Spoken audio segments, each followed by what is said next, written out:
자, 반갑습니다. 오늘 수업 시작해 보도록 하겠습니다. Let's go.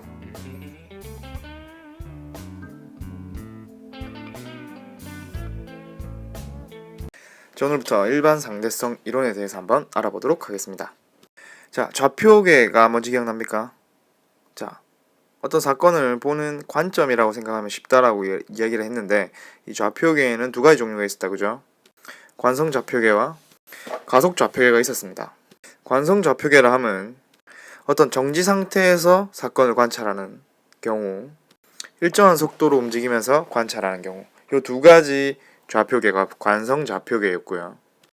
가속 좌표계는 관찰자가 가속 운동을 하면서 어떤 사건을 관찰하는 좌표계였습니다.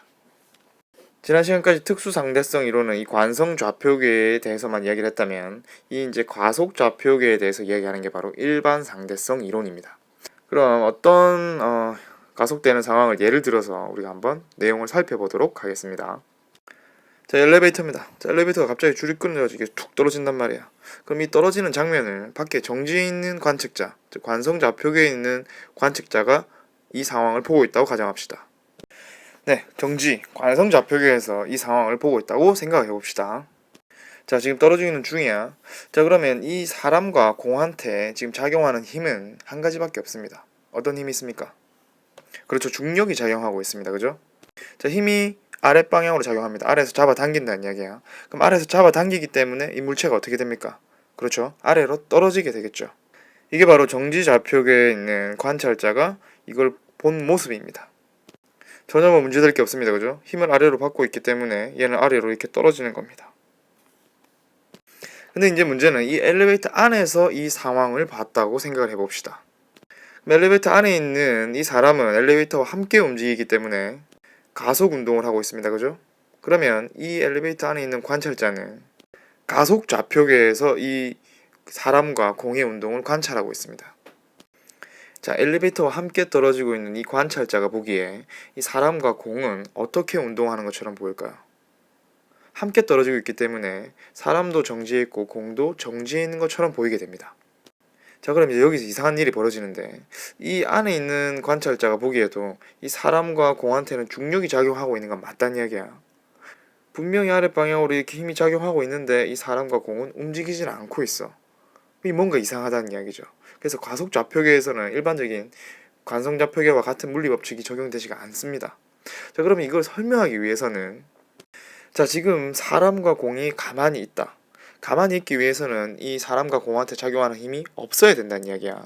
근데 중력이 작용하는 건 분명하기 때문에 이 사람과 공이 작용하는 힘이 없어지기 위해서는 어떻게 될까요? 이렇게 같은 크기의 힘이 반대 방향으로 작용하고 있다, 이렇게밖에 설명할 수가 없는 겁니다. 그럼 실제로 이렇게 반대 방향으로 작용하는 힘이 있느냐? 그건 아니란 이야기야. 그러면 실제로 작용하는 힘이 아닌데도 불구하고 뭔가 이 상황을 설명하기 위해서 반대 방향으로 작용하는 힘을 가져왔다는 이야기죠. 그래서 이 가상의 힘을 우리가 무엇이라 부르냐면 바로 관성력이라고 부릅니다. 자, 가속 좌표계에서 물체의 운동을 설명하기 위해서 가져온 가상의 힘을 우리는 관성력이라고 부릅니다. 자, 그럼 이때 이 관성력의 크기와 방향은 어떻게 결정이 되느냐? 자, 이 엘리베이터 자체, 가속 좌표계 자체가 가속도 A로 이렇게 움직이고 있습니다. 그죠? 그럼 이때 관성력의 방향은, 자, 이 가속 좌표계가 움직이는 그 가속도와 반대 방향으로 작용한다라는 것. 자, 그럼 이 관성력을 도입해야 되는 또 다른 상황을 한번 생각해 봅시다. 자, 버스가 있습니다. 버스의 타코가 타고 가고 있어. 아직 버스는 출발하지 않은 상태고요. 타코 공을 하나 가지고 있네. 자, 그럼 이때 공을 타코가 위로 던져 올렸단 말이야. 근데 버스가 갑자기 급출발을 시작했습니다. 자, 버스가 가속도 A로 운동을 하기 시작하는 겁니다. 자, 가속도 A로 운동하는 중에 공을 위로 이렇게 던져 올리면 공이 어떻게 됩니까? 이게 뒤에 떨어진다는 이야기야. 중력 때문에 위로 올라갔다 아래로 그대로 떨어져야 되는데 이 개가 지금 가속 운동을 하고 있기 때문에 이게 지금 뒤로 떨어진다는 이야기야. 자, 그럼 이걸 설명하기 위해서는 지금 공을 위로 던져 올렸는데 뒤로 떨어졌다, 그죠? 그러면 공한테 어떤 힘이 작용한다는 이야기야? 뒷방향으로 힘이 작용했다고 봐야 되는 겁니다. 물론 지금 우리는 가속 좌표계에서 계속 이야기를 하고 있는 겁니다. 자, 그럼 이때 뒤로 작용하는 힘, 실제로 공한테 어떤 물리적인 힘이 작용한 게 아니란 이야기야. 이 상황을 설명하기 위해서 가상의 힘이 도입된 게 바로 이 힘이란 말이죠. 이 힘을 우리가 뭐라 부른다? 바로 관성력이라고 부르는 겁니다. 자, 이 관성력의 지금 방향이 지금 이 개가 움직이는 가속도의 방향과 반대 방향임을 확인할 수가 있습니다. 이것이 바로 관성력입니다. 자, 그 다음 우리가 알아볼 개념은 바로 등가 원리라는 겁니다. 상대성 이론에서 굉장히 중요한 개념 중에 하나죠. 지구 위에 우주선이 하나가 있습니다. 자, 이 우주선 안에 있는 한 사람은 공을 이렇게 하나 들고 있었단 말이에요.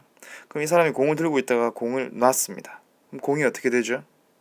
네, 아래로 이렇게 떨어지게 됩니다. 왜 떨어지죠? 그렇죠. 중력이 작용하고 있기 때문입니다. 아주 당연한 상황입니다. 그죠? 자, 이번엔 똑같은 상황인데 이제 중력이 작용하고 있지 않는 무중력 상태의 우주 공간입니다. 자, 우주 공간에서 우주선이 어떻게 하냐면 우주선이 이렇게 급발진을 한다고 생각해 봅시다. 급발진, 가속 운동을 하죠. 자, 가속도 A로 윗방향으로 가속할 때 이제 이 관찰자의 좌표계는 자, 우주선도 가만히 있고 공도 가만히 있고 사람도 가만히 있었어. 그죠?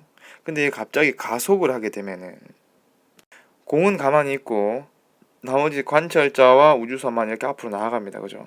그럼 관찰자가 보기에 공이 어떻게 움직이는 것처럼 보입니까? 아래로 떨어지는 것처럼 보입니다. 그죠? 자, 공은 실제로 움직이는 건 아닌데 이 관찰자가 지금 우주선과 함께 움직이기 때문에 관찰자가 보기에는 공이 아래로 떨어지는 것처럼 보인다. 그죠?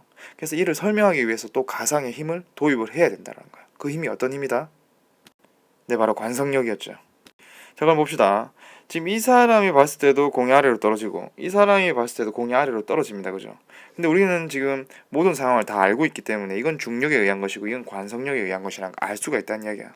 근데 이 안에 우주선 안에 탄 사람이 보기에는 이게 중력에 의한 건지 관성력에 의한 건지 둘을 구별할 수가 없다라는 겁니다. 그래서 이를 우리가 등가 원리라고 이야기를 합니다. 자, 오늘 수고 많았습니다. 자, 오늘 일반 상대성 이론에서 가장 중요하게 우리 도입되는 개념인 바로 관성력의 개념과 그리고 등가 원리의 개념에 대해서 한번 알아봤습니다. 자, 그리고 다음 시간부터 또 일반 상대성 이론에서 다루는 여러 가지 개념들은 차근차근 한 번씩 알아보도록 하겠습니다. 고생 많았습니다.